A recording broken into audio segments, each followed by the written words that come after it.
Et salut à tous, ici Dark Yu Gaming Unboxing, j'espère que vous allez bien. Moi ça va très très bien. Aujourd'hui je vais vous faire une petite decklist pour deck fun pour le magicien sombre. Donc on va commencer tout d'abord par les cartes monstres. Donc tout d'abord 3 magiciens sombres. J'utilise 3 magiciens sombres parce que c'est le deck magicien sombre justement. On va mettre en valeur plus les magiciens sombres. Ensuite, 2 oracles palladium, donc Mahad. Ensuite, 2 magiciennes des citrons à la place de magicienne des chocolats. Tout simplement parce que son effet il est pas si mal. Et vu que j'ai pas de magicienne des chocolats, je préfère mieux utiliser 2 magiciennes des citrons pour les remplacer. Donc ça fonctionne toujours bien. Ensuite, 2 magiciens de l'illusion noire. Son effet est très bien pour les magiciens sombres. 2 magiciennes des ténèbres. Ensuite, on déroule avec les cartes en une seule copie. Donc, magicienne des kiwis pour augmenter l'attaque des magiciennes D, donc plus précisément pour magicienne des ténèbres par exemple. Magicienne des pommes qui est plutôt bien aussi. Et surtout, les magiciennes D, c'est plus utilisé pour leur second effet qui est que dès qu'ils sont ciblés plus ou moins par une attaque de monstre, on invoque spécialement un monstre magicien depuis sa main et l'attaque est redirigée et l'attaque est divisée par 2. Ensuite, un bâton du magicien et une robe du magicien. Pourquoi? Pour justement jouer pour monstre, pour magicien sombre avec la robe du magicien et pour récupérer une carte magie piège depuis le deck qui liste magicien sombre. Donc ça très sympa. Voudrais plus le jouer x2, moi je l'ai en x1 donc je l'ai remplacé avec une autre carte dans le deck. Ensuite, magicien sombre du chaos. Très très important je pense pour les magiciens. Puis pour un deck fun c'est sympa de le jouer. Et ensuite on part sur des monstres qui sont pas magiciens. Donc un Buster Blader, je vous préciserai pourquoi. Et ensuite un Coryborn qui permet de faire revenir un monstre détruit sur le terrain ce tour-ci. Et voilà, c'est pourquoi le Coryborn, voilà, pour réussir à réinvoquer le monstre qui a été détruit. Ensuite on passe au magique avec 2 copies d'illusion magique que je pense c'est plutôt sympa, surtout 2, pas 3 parce que ça ferait trop. Ensuite, attaque brûlante des ténèbres et magie brûlante des ténèbres, donc pour magicienne des ténèbres et magicien sombre. Ensuite, une porte du contrat magique, un rideau de magie noire qui est plutôt sympa, je vous ferai montrer un petit combo à la fin.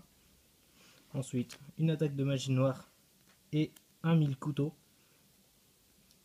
une consécration par lumière et les ténèbres pour invoquer le magicien sombre du chaos, une magie étendue des ténèbres, un héritage de la magie des ténèbres, puis ensuite on passe plus pour des cartes disons aléatoires pour magicien, avec une boîte mystique, une dimension magique et surtout pour le deck magicien très important qui est le village secret des magiciens.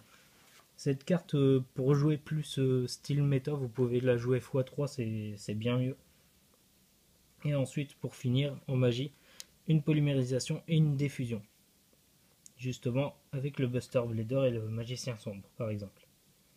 Ensuite on va passer aux cartes pièges avec une âme éternelle qui peut être jouée x3, surtout x3 pour le deck méta. Ensuite un cercueil maléfique, une illusion noire et pour en quelque sorte comment dire, pour invoquer ensuite aussi il y a l'horizon des ténèbres et défense des magiciens pour diviser par 2 les PV perdus tant qu'on contrôle un magicien. et pour finir une force de miroir. Maintenant on va passer donc à l'extra deck, donc qui est composé de 5 cartes. Tout d'abord le Paladin des Ténèbres avec Buster Blader et le Magicien Sombre. Ensuite, en fusion encore, le premier des dragons, fusion de 2 monstres normaux qui a beaucoup quand même de potentiel dans le deck. Je trouve que c'est sympa de la jouer. Et ensuite on va passer aux Xyz, donc un grand magicien ébène, très très sympa. C'est mieux d'avoir le magicien illusion ébène, mais si vous avez un grand magicien ébène c'est sympa, mais je vous avouerai je préférerais mieux avoir le magicien illusion ébène. Ensuite une ligne de la chance qui est très sympa pour le deck magicien aussi. Et pour finir une carte très très puissante, le dragon métal flamboyant aux yeux rouges. Donc pour le premier essai de stratégie, tout d'abord c'est d'abord en attaque. Donc vous faites pendant votre main phase une polymérisation, donc soit avec Magicien Sombre et Buster Blader pour invoquer le paladin en une solution, ou sinon 2 Magiciens Sombres, donc 2 types normaux que voici, pour invoquer le premier des dragons. Dans tous les cas, ça pourra jouer avec l'un ou avec l'autre. Donc par exemple, on va prendre chacun des types, on va faire. Donc premier, le paladin, polymérisation au cimetière et Buster Blader et Magicien Sombre au cimetière. Vous avez des fusions, c'est une technique qui est assez connue. Donc voilà, des fusions qui est ici. Vous attaquez pour par exemple détruire un monstre de l'adversaire ou quoi. Et ensuite vous faites des fusions. Vous envoyez celle-là à l'extra deck. Pardon. Et vous réinvoquez les 2 monstres matériels de fusion qui ont été utilisés. Et vous pouvez ensuite réattaquer avec les 2. Sachant qu'avec Buster Blader c'est pas mal contre un deck dragon. Comme ça vous pouvez attaquer comme vous voulez. Pareil avec le paladin. Il va gagner une attaque bien plus grande contre un deck dragon. Donc ça c'est sympa. C'est plus pour le deck utilisé pour contre des types dragons. Ou sinon carrément vous pouvez jouer le dragon en question en faisant polymérisation. Vous invoquez le premier des dragons, vous envoyez au cimetière ces 2 cartes, donc 2 magiciens sombres, des fusions. Pareil, hein, vous attaquez avec le monstre, le premier des dragons, vous recevez rien du tout, vous êtes tranquille. Puis ensuite des fusions, clac, vous réinvoquez les 2 magiciens sombres. Et vous pouvez ensuite par exemple réattaquer avec les 2. Et que ce soit pour le Buster Blader ou le Magicien Sombre, dans tous les cas, à la fin si vous voulez, vous pouvez avant de terminer votre battle phase, faire une Xyz pour par exemple là spécialement le grand magicien ébène vu qu'il y a 2 monstres magiciens, ou le dragon flamboyant de métal flamboyant en attaque par exemple, ce qui est plus logique pour lui. Ou sinon si c'est avec Buster Blader, vous pouvez seulement jouer le dragon de métal flamboyant parce que celle-là il nécessite 2 types magiciens de niveau 7. Voilà. Ensuite deuxième effet, donc qui est très spécial, donc obligatoirement avoir au moins ces 2 cartes dans la main.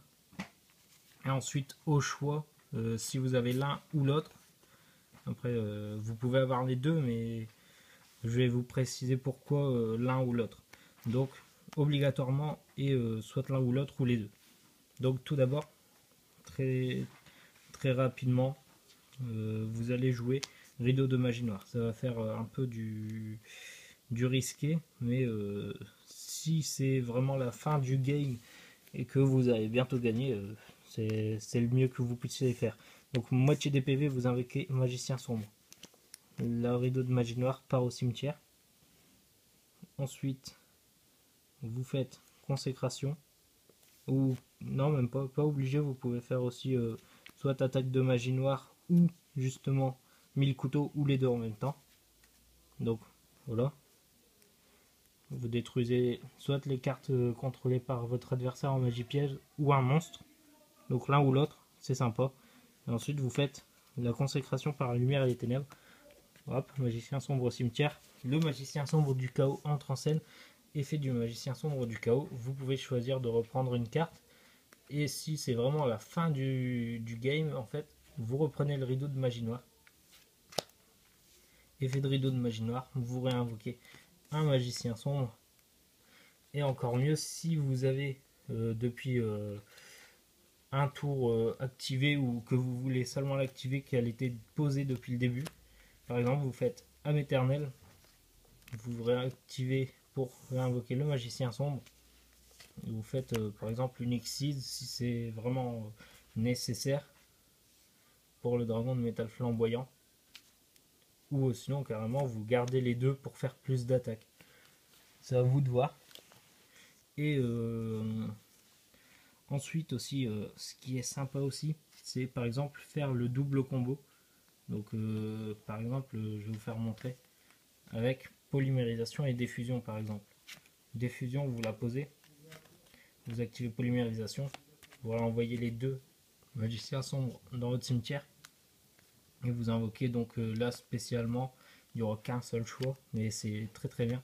Donc ce monstre, le premier des dragons, vous attaquez avec les deux, plus précisément avant avec le magicien sombre du chaos pour bannir le monstre adverse, au cas où s'il y a un effet ou des choses comme ça qui font qu'il part au cimetière, il y a un effet. Après vous attaquez avec premier des dragons, diffusion, hop, vous le renvoyez à l'extra deck et vous réinvoquez spécialement les deux magiciens sombres et vous réattaquez. C'est comme vous voulez. Donc voilà pour la deuxième astuce.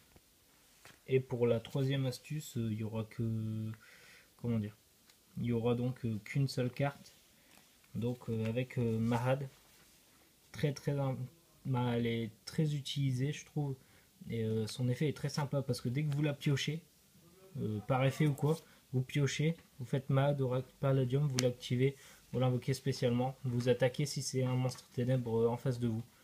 Puis ensuite, bah, si il détruit votre monstre, hop, ok, détruit, vous renvoyez un magicien sombre.